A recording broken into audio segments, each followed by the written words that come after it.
I found my 7-year-old son, Tyler, sobbing into his pillow, clutching his favorite stuffed dinosaur, while watching his step-siblings pack brand new Disney merchandise into their suitcases. My mother, Angela, and her husband, Harold, had just announced a $1,000 family vacation to Disney World that included everyone except Tyler. When I asked why my son was excluded, Harold looked me straight in the eye and said those words that shattered everything I thought I knew about our family. Step-grandkids don't count for real family traditions, he declared, because there simply wasn't enough room for outsiders on trips, meant for blood relatives only. Standing in Tyler's doorway, watching him try to muffle his tears, I felt something cold settle in my chest.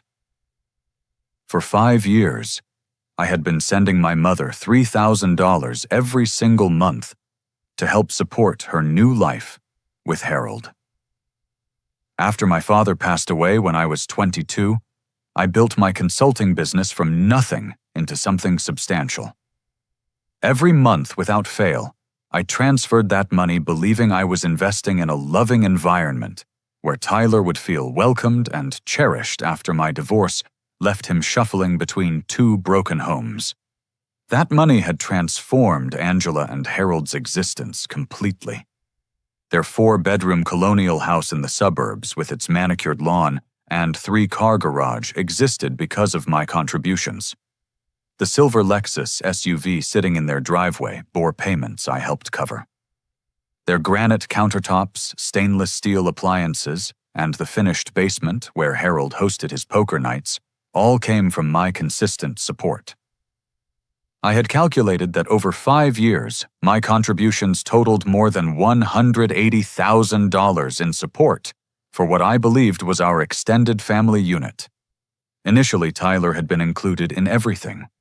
Birthday parties where Harold would ruffle his hair and call him Champ. Christmas mornings where presents under their tree matched what Patricia's 3 biological children received. Summer barbecues, where Tyler played in their backyard pool alongside his step-cousins, while Harold grilled burgers and told jokes that made everyone laugh. For the first 2 years, it felt like we had successfully created the blended family I dreamed of giving Tyler after his mother moved across the country for her new job. The transformation began subtly during Harold's 3rd year of marriage to my mother.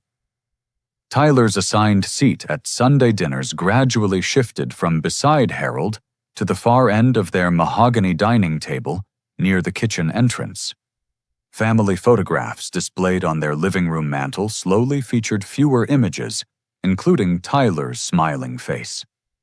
Holiday gift exchanges became noticeably uneven, with Tyler receiving practical items like thermal underwear and school notebooks, while Harold's biological grandchildren unwrapped Nintendo gaming systems and Air Jordan sneakers.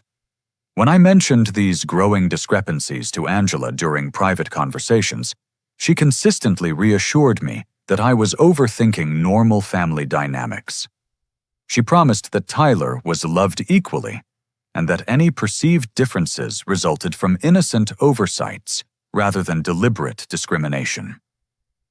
Angela insisted that blended families required patience and understanding as relationships developed naturally over time.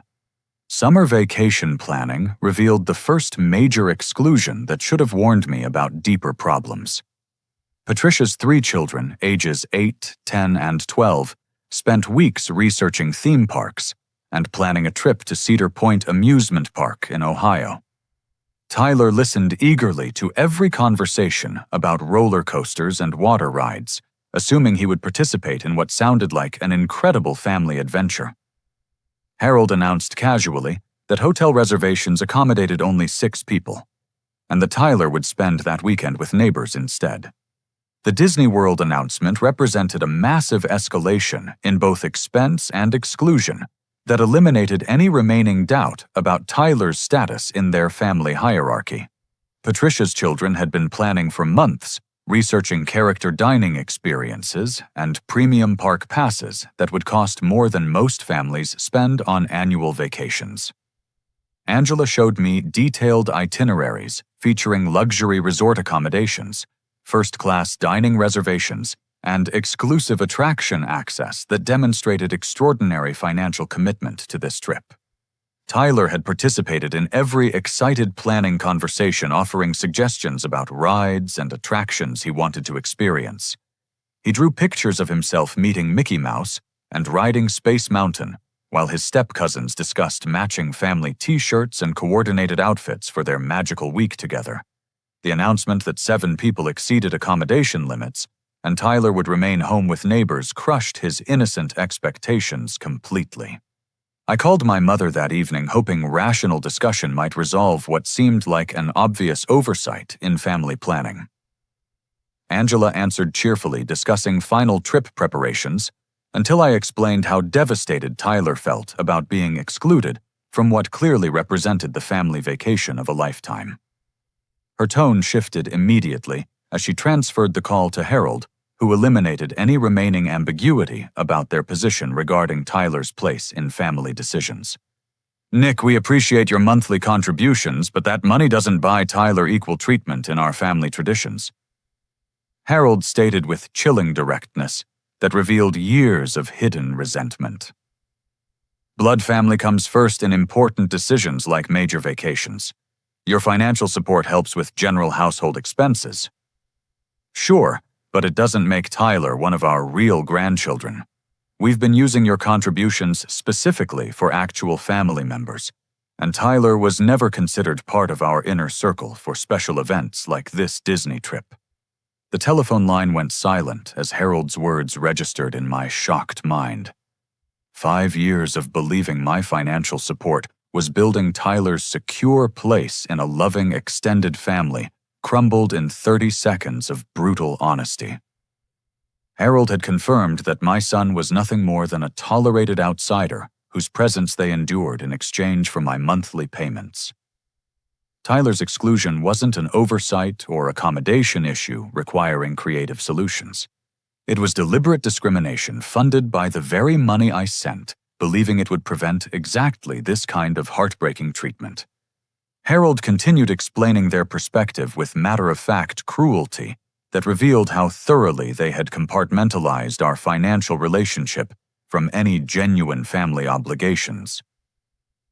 "Your money helps Angela maintain this house and lifestyle, which benefits everyone including Tyler when he visits.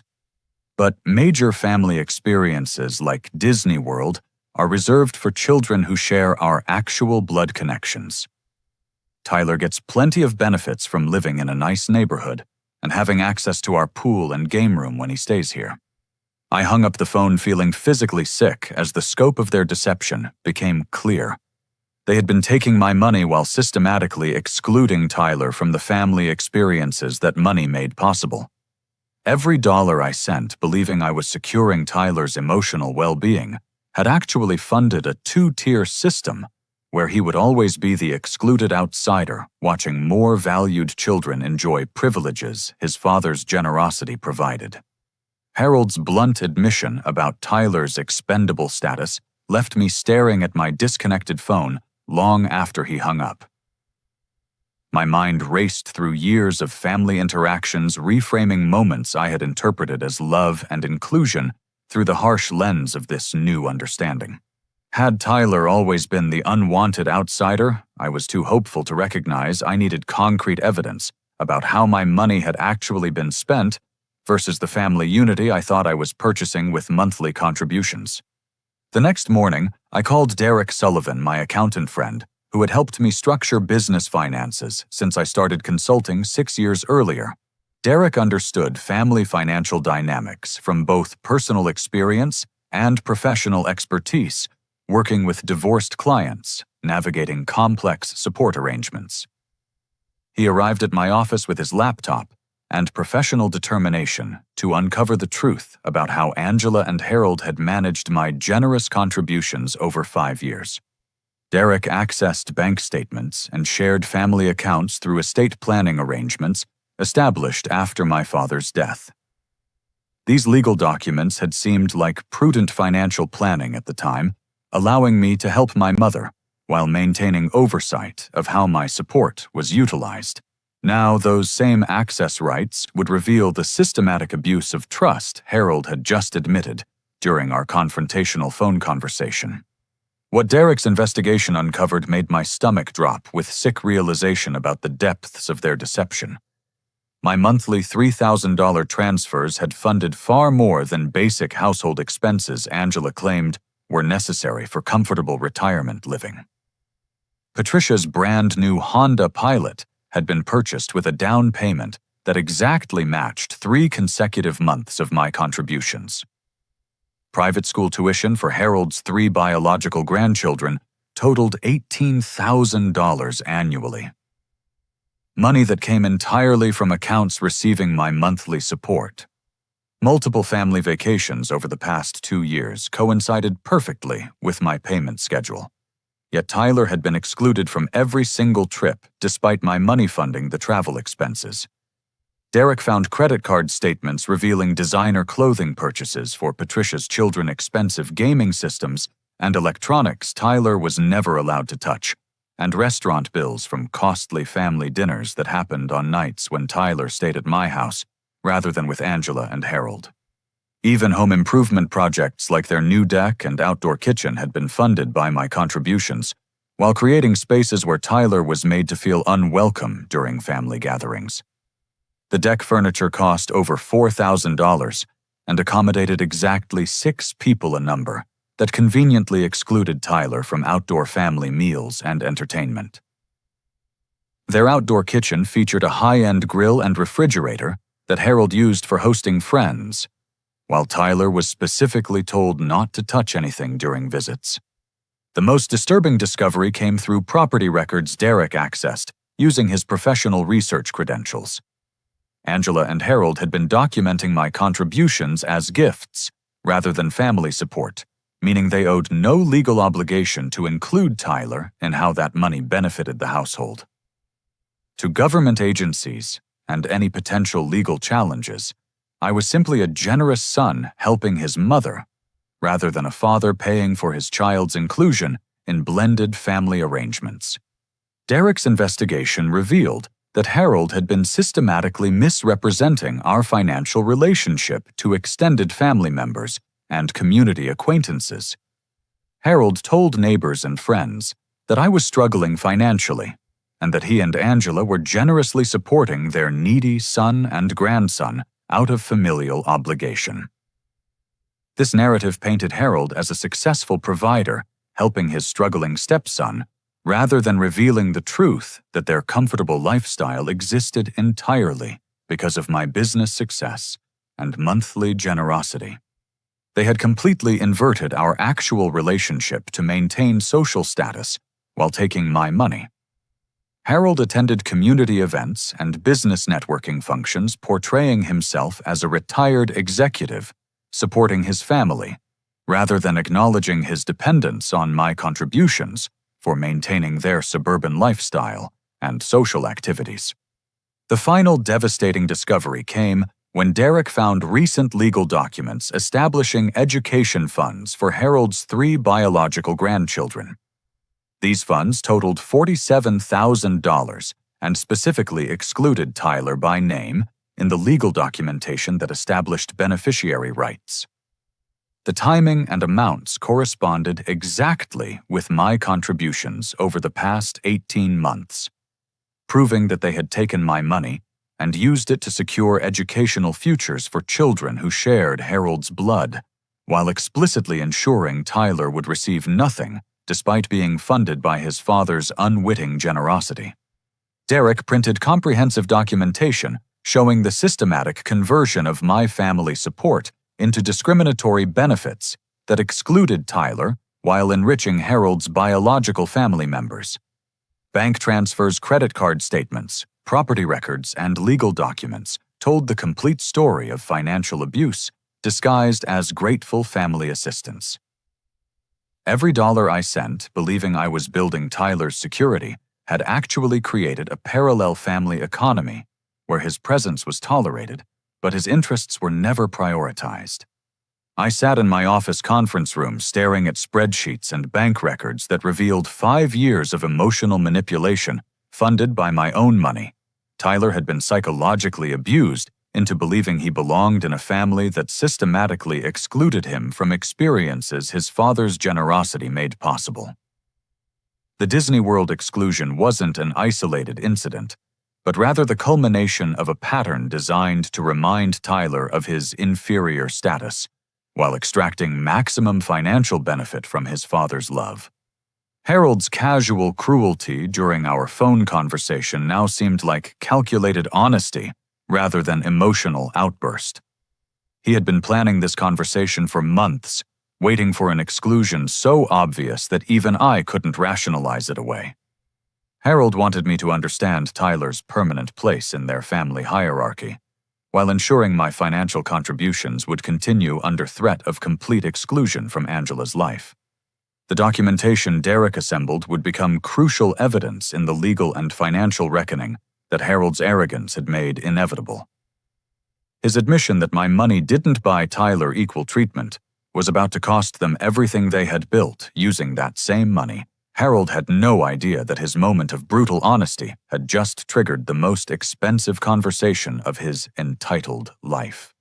I spent 3 careful days planning my approach before calling Angela to arrange what I described as a family meeting to discuss Tyler's upcoming 8th birthday celebration and future family planning.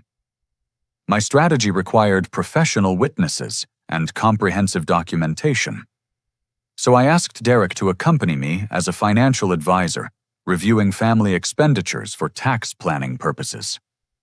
Angela seemed genuinely delighted by this attention to Tyler's birthday, and suggested we meet at their house Sunday afternoon, when Harold would be home from his weekly golf game with retired friends.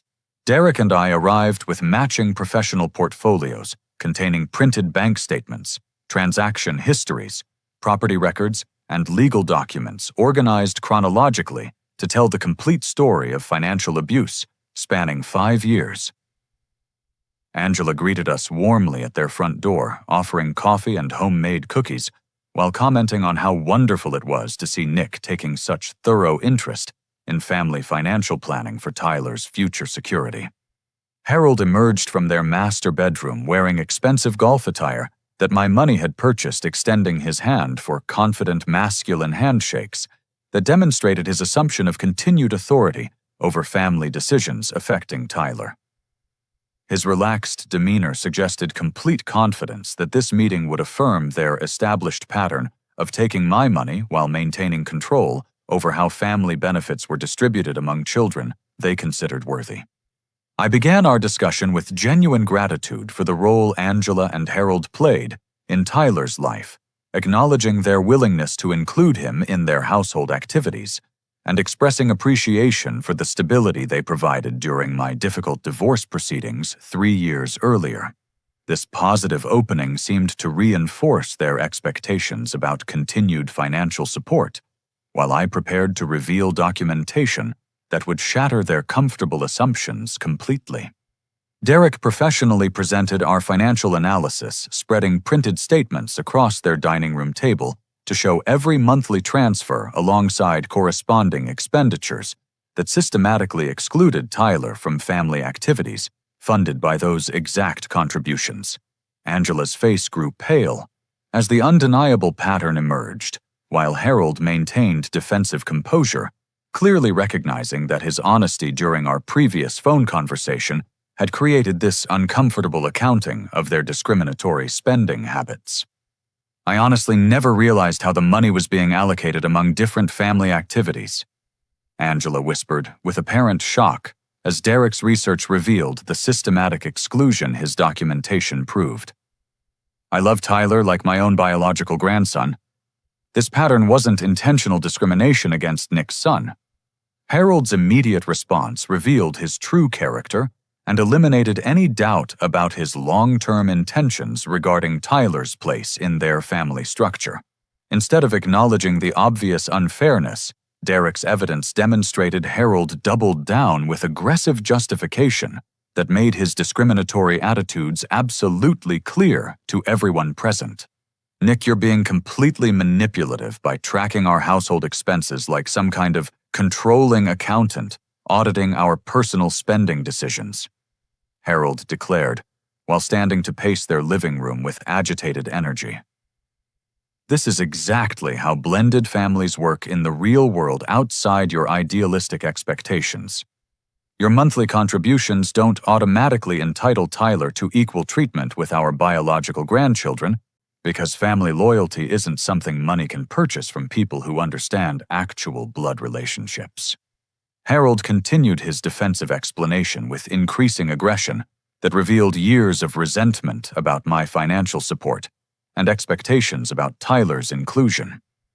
"You're trying to buy your son a place in our family that he hasn't earned through genuine blood connections. Tyler gets plenty of benefits from living in a nice neighborhood when he visits, and having access to our swimming pool and game room equipment that your money helps maintain." The confrontation escalated dramatically when Patricia arrived unexpectedly with her 3 children returning from shopping for their upcoming spring break trip to Europe, another expensive family vacation funded partially by my contributions, while Tyler remained excluded from international travel opportunities. The children immediately began discussing designer luggage and luxury travel plans that my money was financing, while Tyler stayed home with babysitters during family adventures. Patricia's children excitedly displayed new clothes and travel accessories purchased for their European adventure, chattering about first-class flights and hotel accommodations that demonstrated the extraordinary expenses Harold was willing to incur for children who shared his biological connections. Their innocent enthusiasm provided perfect context for the financial abuse Derek's documentation had exposed, showing how my money enabled luxury experiences that deliberately excluded Tyler from family memories being created with his father's financial support. Tyler had been quietly building with blocks in the corner of their living room, but the raised adult voices and obvious tension drew his concerned attention. My heart broke, watching my 7-year-old son try to understand why everyone seemed angry, while adults argued about money and fairness and treatment he couldn't fully comprehend at his age. "Daddy, why is everyone mad about me costing too much money?" Tyler asked, with innocent directness that silenced the room completely and forced everyone to confront the cruelty of discussing his worth in financial terms. "Did I do something wrong that makes me too expensive for the family?" Patricia looked genuinely confused as she realized this meeting wasn't about birthday party planning, but rather a serious confrontation about financial arrangements she hadn't understood. Harold's defensive anger intensified as he felt cornered by documentation he couldn't dispute and challenged by professional witnesses he hadn't expected to face during what he assumed would be a routine family discussion. In his mounting frustration and desire to regain control of the conversation, Harold made a revelation that changed everything about our relationship and demonstrated the depths of his entitled expectations about my continued financial support, despite Tyler's systematic exclusion. Since we're apparently discussing complete financial transparency today, Nick, Angela, and I were actually planning to ask you for an additional $5,000 to help with an important family emergency that requires immediate attention," Harold announced with entitled confidence that shocked everyone present.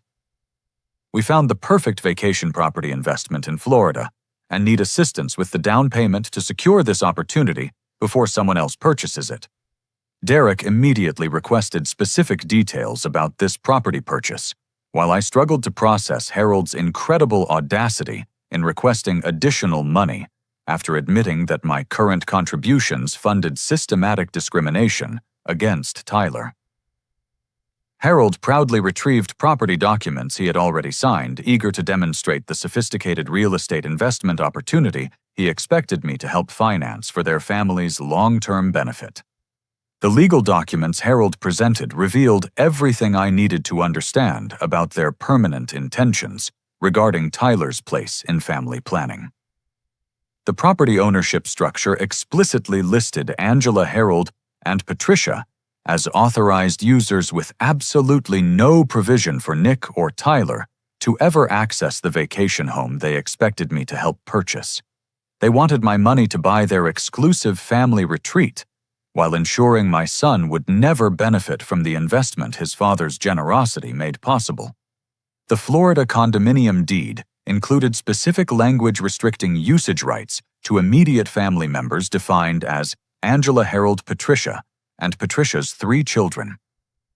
Tyler was deliberately excluded by name from a property they expected his father to help finance, demonstrating that Harold's discriminatory treatment represented permanent family policy rather than temporary oversight that could be corrected through discussion and understanding. I departed their house maintaining professional composure, while my mind raced through legal and financial strategies to protect Tyler from continued emotional abuse, disguised as family inclusion. Derek and I spent the drive back to my office discussing immediate steps to document everything we had witnessed, while the confrontation remained fresh in our memories, and Harold's admissions were clearly recalled. The voice recording application on my smartphone had captured Harold's explicit statements about the vacation property and his unambiguous declarations about Tyler's permanently excluded status in their family hierarchy. Monday morning brought decisive action as I contacted Jennifer Walsh, the family law attorney who had skillfully handled my divorce proceedings 3 years earlier. Jennifer's expertise in family dynamics and child protection made her the ideal advocate for navigating the legal complexities of Tyler's situation. She reviewed Derek's comprehensive financial documentation alongside the property records Harold had inadvertently revealed during our Sunday confrontation, immediately recognizing the systematic pattern of emotional abuse disguised as family generosity. The deliberate exclusion you've documented could constitute psychological abuse in family court proceedings, Jennifer explained during our detailed consultation in her downtown office. Tyler's emotional well-being is being systematically damaged by calculated discrimination funded by his father's financial generosity. We need to establish clear, protective boundaries immediately and create documented evidence of the positive changes in his psychological health once he's removed from this toxic family environment.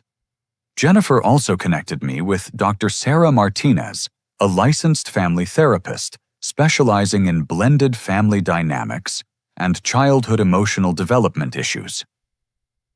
Dr. Martinez had extensive experience treating children who suffered psychological damage from discriminatory treatment within family structures that appeared loving from external perspectives but created internal hierarchies that damaged young self-esteem and social development. Tyler has been experiencing systematic rejection disguised as conditional inclusion, Dr. Martinez explained after reviewing my detailed documentation of Tyler's treatment alongside recordings of Harold's explicit statements about blood family priorities. The financial dependency his grandparents maintain on you creates a particularly cruel dynamic where Tyler's presence is tolerated for economic reasons rather than genuine affection. This teaches children they must earn love through their parents' financial contributions, rather than being valued for their inherent worth as human beings. Dr. Martinez recommended immediate removal from situations where Tyler witnessed preferential treatment of other children, while his own needs and interests were systematically ignored or minimized. She emphasized that continued exposure to Harold's discriminatory behavior would create lasting damage to Tyler's self-worth and ability to form healthy relationships throughout his adult life. While building comprehensive legal documentation with Jennifer's guidance, I simultaneously began implementing alternative support systems for Tyler that would rebuild his confidence independently of Angela and Harold's toxic family dynamics. I researched youth programs focused on technology education and athletic development, where Tyler could develop skills and friendships based on his own interests and personality, rather than family political considerations. The Coding Academy at our community college offered intensive summer programs for children Tyler's age, taught by high school students studying computer science and software development. The 6-week program cost $400, including materials and individual instruction money I could easily afford, by redirecting a small portion of what I had been sending Angela monthly. Tyler had always demonstrated natural curiosity about how video games and websites functioned, asking detailed questions about programming logic and interface design that revealed analytical thinking abilities. I also enrolled Tyler in a competitive youth basketball league through our city's recreation department, where team membership cost $60 and emphasized character development alongside athletic skill improvement. The program philosophy prioritized effort and teamwork over winning exactly the positive male mentorship Tyler needed after witnessing Harold's manipulative and entitled behavior patterns. These structured activities would provide Tyler with genuine accomplishment and social belonging based on his personal effort, rather than his family's financial arrangements. Throughout this process, I began discreetly documenting additional instances of Tyler's exclusion through careful record-keeping and legally permissible recording of conversations during family interactions. Jennifer advised that establishing a comprehensive pattern of discriminatory treatment would prove crucial if Angela and Harold attempted to retaliate against my financial boundary setting through grandparents' rights claims or interference with my established custody arrangements.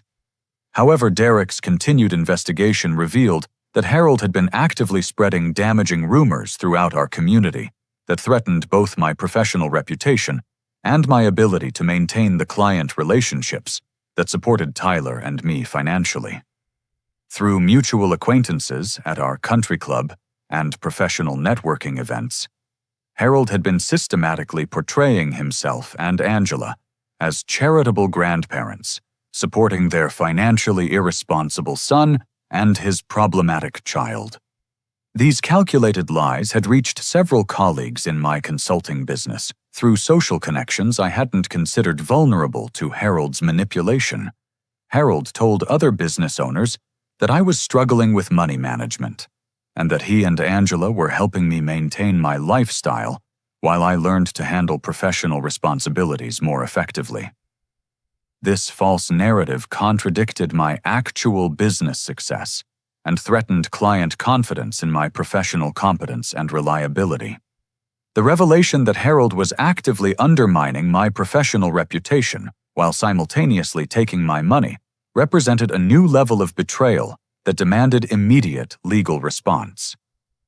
His interference threatened not only Tyler's emotional well-being, but also our financial security and my ability to continue supporting my son independently of their toxic and manipulative family dynamics. Jennifer advised that Harold's deliberate interference with my business relationships constituted harassment that could result in criminal charges if his behavior escalated further. She began preparing preliminary legal documents to establish a paper trail of Harold's vindictive actions, while we gathered evidence of the specific damage his lies had caused to my professional standing in our business community. Tyler remained unaware of the adult conflicts swirling around our family situation, but I noticed positive changes in his behavior and confidence as I began prioritizing his individual interests over maintaining artificial peace with Angela and Harold. He seemed more relaxed during our time together, and less anxious about visiting his grandmother's house, perhaps sensing the reduced pressure from my own improved emotional state, as I stopped trying to force Tyler's acceptance in a family that would never value him appropriately. Monday morning delivered the most satisfying phone call of my adult life as I contacted First National Bank to permanently terminate all automatic transfers to Angela and Harold's multiple accounts. I spoke with Supervisor Margaret Chen, who confirmed that no future transfers would occur to their joint checking account, savings account, or the household expense account they had established when Angela moved in with Harold 5 years earlier. Margaret provided written documentation of these changes that I immediately forwarded to Jennifer for our expanding legal file. The next crucial step involved establishing Tyler's independent financial future through Edward Jones Investment Services, where financial advisor Robert Kim helped me structure a college savings account that would accumulate substantial value by the time Tyler reached higher education age. The monthly $3,000 I had been sending Angela would now grow through professionally managed mutual funds that historical performance suggested could provide Tyler with over $200,000 for college expenses, money that would belong exclusively to him rather than funding family activities designed to exclude him. Derek assisted with calculating the immediate impact my financial withdrawal would have on Angela and Harold's carefully structured lifestyle. Their mortgage payment of $2,200 monthly had been arranged around my contributions when they purchased their current house 4 years earlier. Combined car loans totaling $800 monthly for Harold's pickup truck and the Lexus SUV represented additional obligations they could meet only because my money covered their primary housing expenses and utilities. Credit card minimum payments exceeded $600 monthly for luxury purchases they had accumulated, assuming my financial support would continue indefinitely. Without my monthly contributions, their total obligations exceeded Harold's actual retirement income from his previous career in middle management by over $1,500 every month. Their comfortable suburban lifestyle had been constructed entirely on financial foundations they didn't control and had now forfeited through their discriminatory treatment of Tyler. I also contacted Preston Academy's business office to inform Administrator Linda Rodriguez that tuition payments for Harold's 3 biological grandchildren would cease immediately. Linda seemed confused by this sudden change, noting that Harold had been making regular payments for 2 academic years, while the children's actual parents had never been contacted about educational expenses or financial responsibilities. Mr. Harold has always handled these payments directly, and we assumed he was the primary financial supporter for these students, Linda explained during our phone conversation. The children's parents have never been involved in tuition discussions or payment arrangements.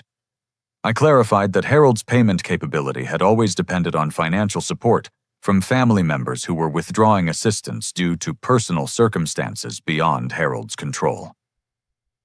Linda appreciated this transparency and agreed to contact Patricia directly about assuming responsibility for her children's educational expenses, beginning with the next semester. My investigation into Harold's Florida vacation property scheme revealed even more disturbing financial deception that bordered on criminal fraud. Harold had listed my monthly contributions as his personal retirement income on the mortgage application, completely misrepresenting my voluntary gifts as his own earned income to qualify for loan approval. This fraudulent documentation enabled him to secure financing he could never afford based on his actual financial resources.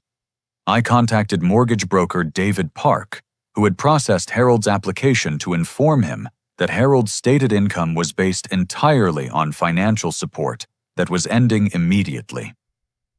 David expressed serious concern about this misrepresentation and initiated a fraud investigation when I provided documentation proving that Harold's claimed earnings came from my voluntary contributions rather than his actual retirement benefits or investment returns.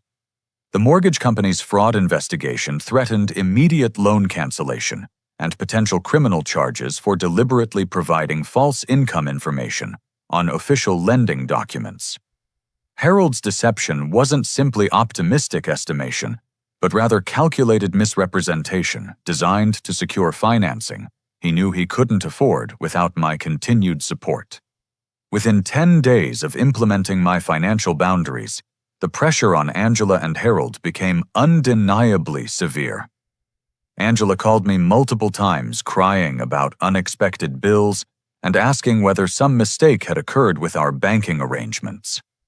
Harold left increasingly aggressive voicemails demanding that I honor what he called our family obligations, and accusing me of abandoning my mother during her greatest time of need. Their credit card balances approached maximum limits as they struggled to maintain their established lifestyle without the financial cushion my monthly transfers had provided.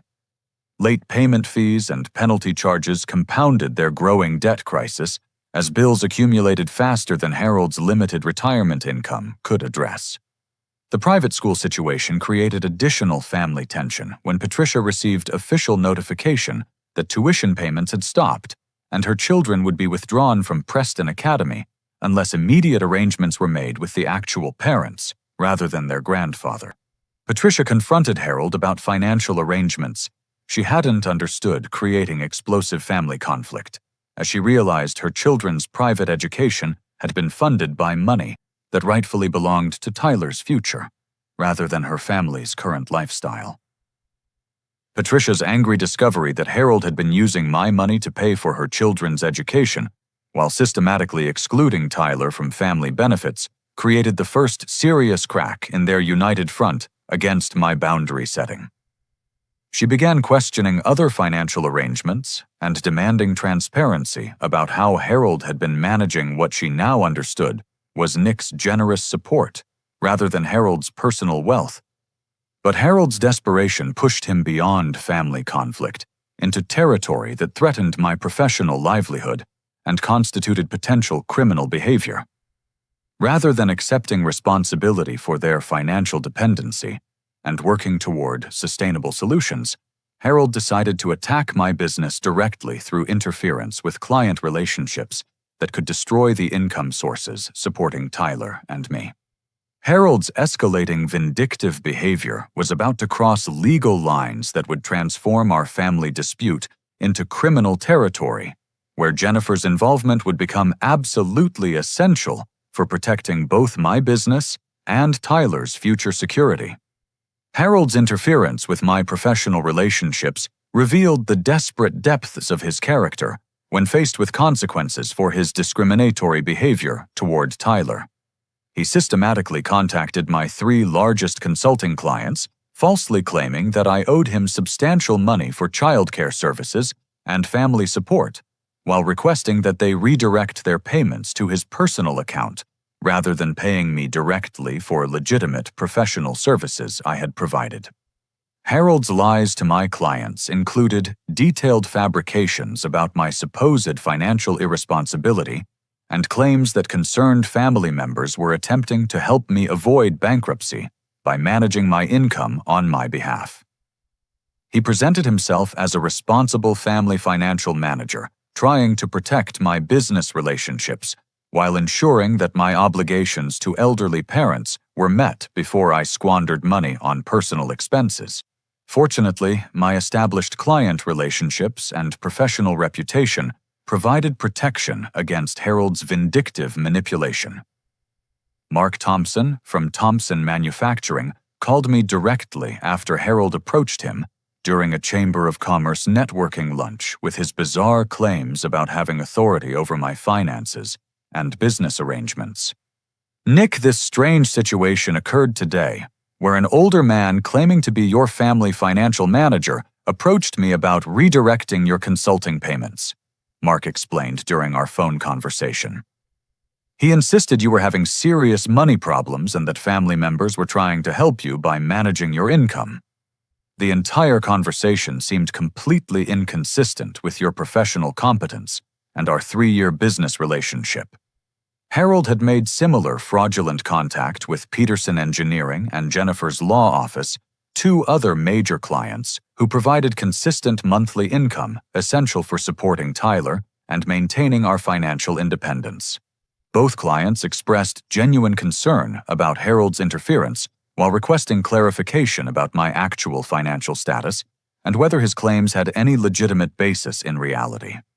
Mark Thompson's detailed account revealed that Harold had prepared sophisticated lies designed to undermine my professional credibility, while positioning himself as a concerned family member trying to help with my supposed financial crisis. Harold claimed that my divorce had created overwhelming debt problems and that my consulting business was failing due to poor money management and unreliable work performance. I immediately forwarded comprehensive evidence of Harold's business interference to Jennifer, who recognized this escalation as criminal harassment that violated multiple state laws governing commercial relationships and personal intimidation.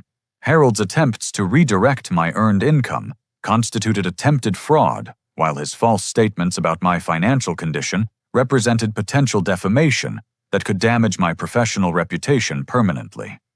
Jennifer prepared a formal cease and desist letter, demanding that Harold immediately stop all contact with my professional clients and threatening serious legal action if his harassment continued beyond this warning. The letter documented his false claims about my financial status and his fraudulent attempts to redirect business income that belonged to me rather than him or Angela. Jennifer also initiated preliminary paperwork for restraining order proceedings in case Harold's vindictive behavior escalated into more direct threats against Tyler's well-being or my personal safety. His willingness to interfere with my livelihood demonstrated dangerous disregard for boundaries that could easily extend to more serious harassment or intimidation tactics. The financial pressure on Angela and Harold intensified dramatically as their credit cards reached maximum limits and they began missing payments on major obligations for the first time in their marriage. Their mortgage company sent official default notices when they failed to make consecutive monthly payments. The Lexus dealership initiated repossession proceedings when car payments fell behind schedule, threatening to seize the vehicle that had become essential for Harold's social status and daily transportation.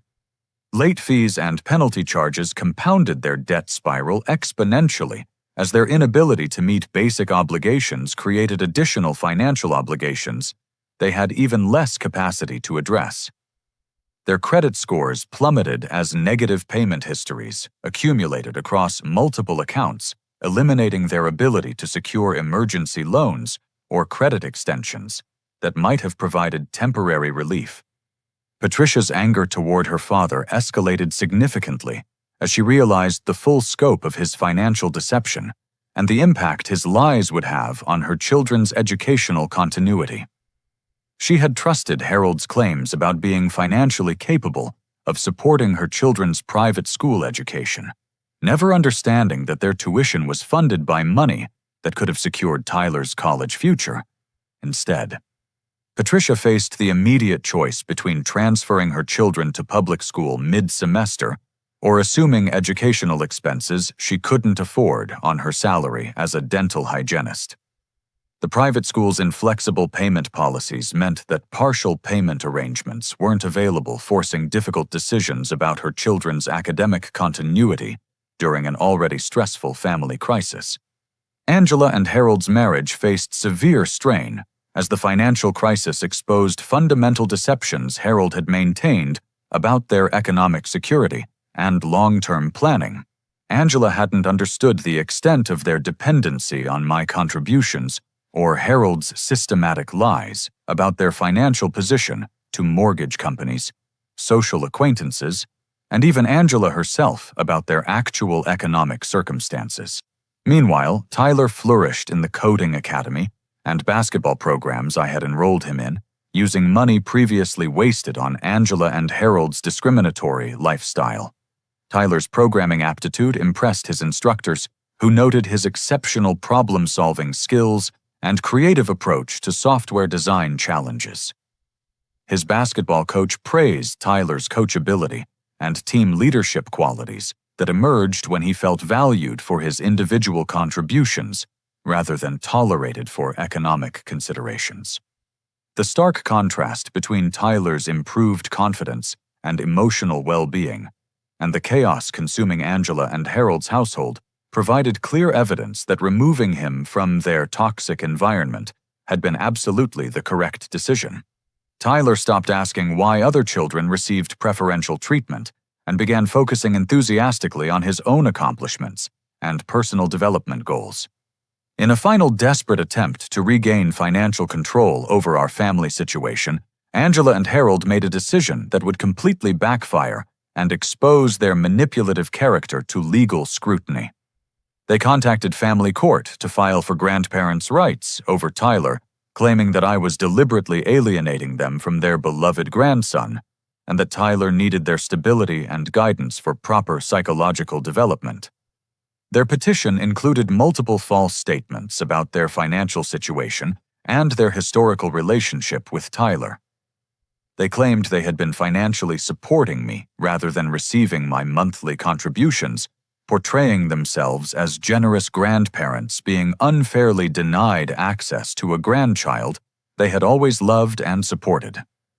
Harold even included character references from community acquaintances who had been misled about our actual family dynamics and financial arrangements. The grandparents' rights hearing became the courtroom vindication I never expected but desperately needed for Tyler's protection and our family's future security.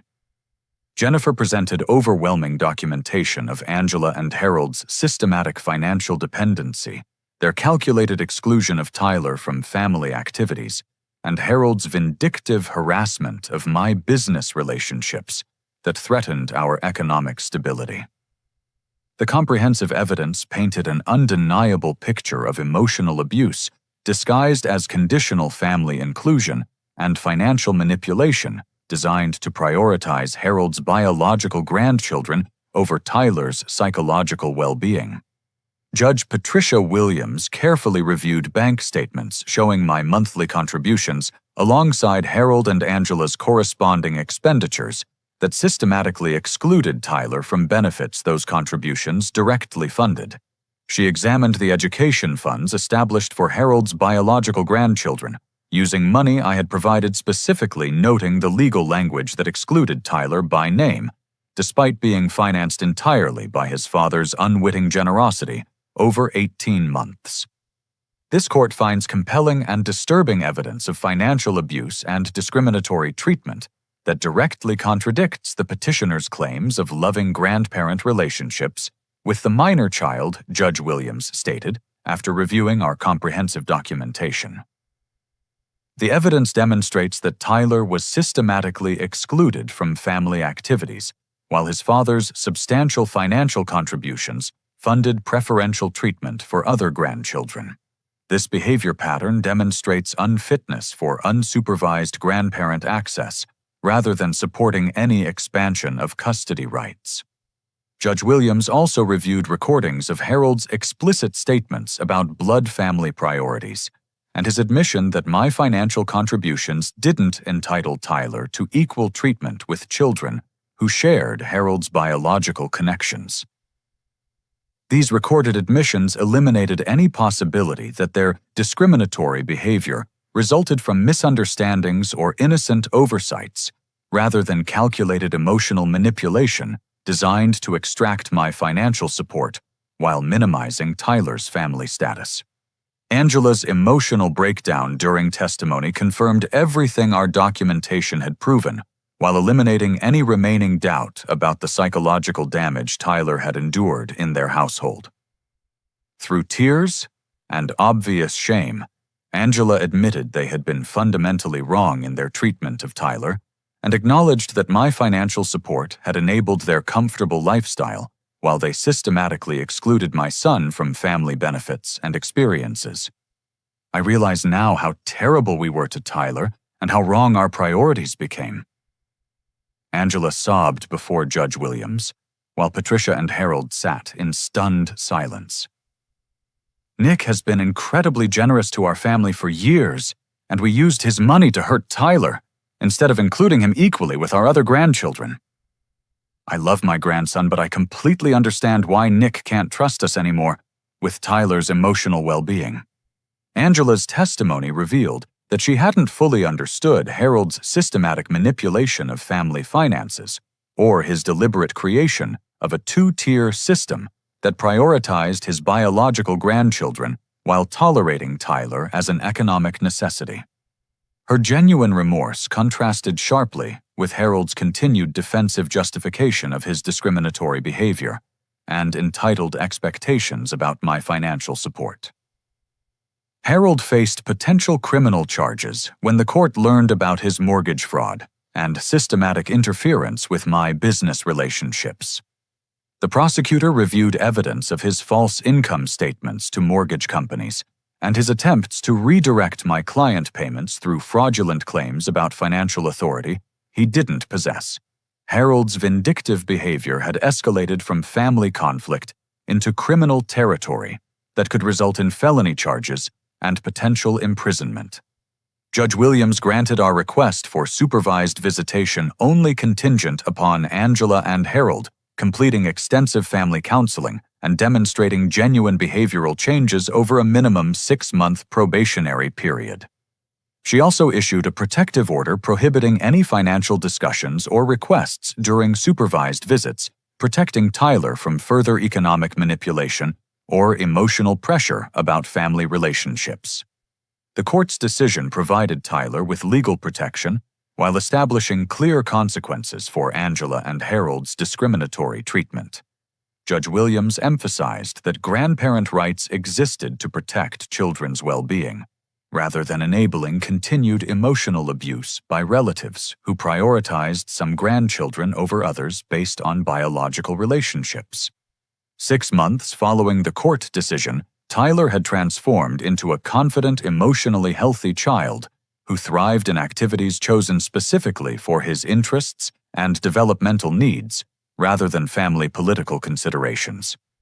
His coding skills progressed remarkably under dedicated instruction, leading to his creation of simple games and interactive websites that impressed teachers and classmates with their creativity and technical sophistication.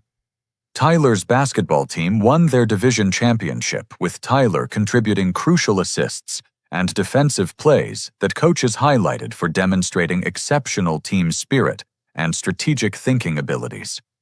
His teammates elected Tyler as team captain for the following season, recognizing leadership qualities that flourished when he felt genuinely valued for his individual contributions rather than tolerated for economic reasons.